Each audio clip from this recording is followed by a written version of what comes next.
This is my post-fight reaction to Subriel Matias versus Alberto Puello.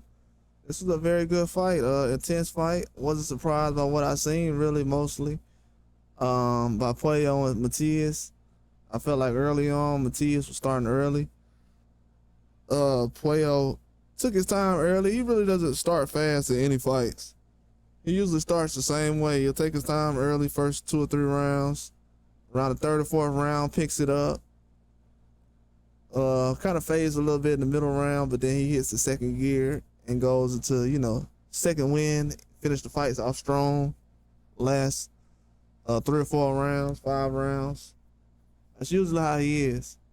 Matias slowed him down early. He was pressuring him early. Had Puello using all his energy from pushing to moving. Puello didn't have a lot of energy when it came to the middle rounds.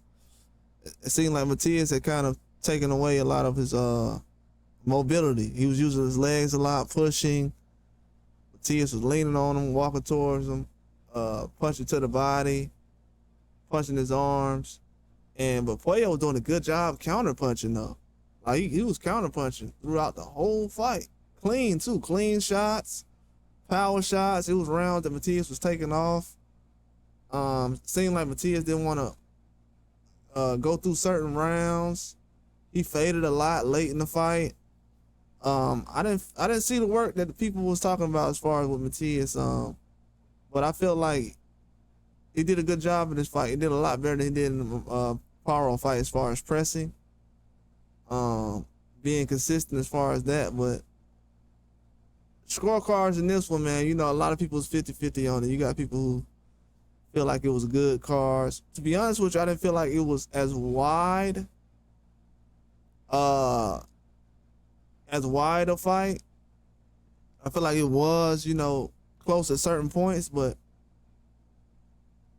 at a certain point, Matias let that fight slip away as far as the work he was doing with Puello late in the fight.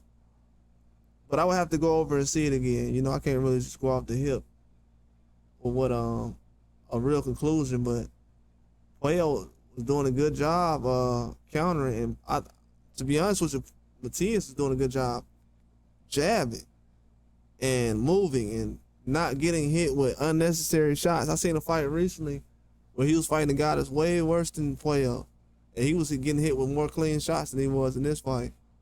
So I will say in this fight, he was a lot more aware of his defense. And Puello, at a certain point, Puello's legs was not there. Matias wasn't either. But the pressure in this fight, I think they valued the pressure a lot more. The work rate, I don't know if they really seen the consistency that was Puello was doing. I think they look at his style as more of a Tom and Jerry, but this guy's aggressive. If you seen what he was doing the last round, he had the most dominating round in the whole fight. But they gave the decision to Matias based off of his performance he had. It wasn't a bad performance. A lot of people critical of the performance. I don't think it was a bad performance. I just think he faded in critical times, like 3 or 4 critical times. If I had to guess, it'd probably be like the 5th, 9th, and 11th. I would say he probably faded. I'm just coming out with numbers, but that's my example. Like it's 3 points where I'm like, okay, he could take this fight here, here, and here. And it was just he'll let it slip away. But I don't think it was. I think it was close enough to where this could have a situation like this. But Puello, I feel like he pulled off the fight. And I feel like he's been doing the same thing he's been doing the last few fights. That's all I said. But Matias got the decision. So what he was doing in that type of style of fight, you got one guy who's a counter puncher on the back foot, one guy who's ultra aggressive, pressure fighter. So yeah, you can pick your poison with that one. It's whatever the judges favor, to be honest with you. But that's all I got.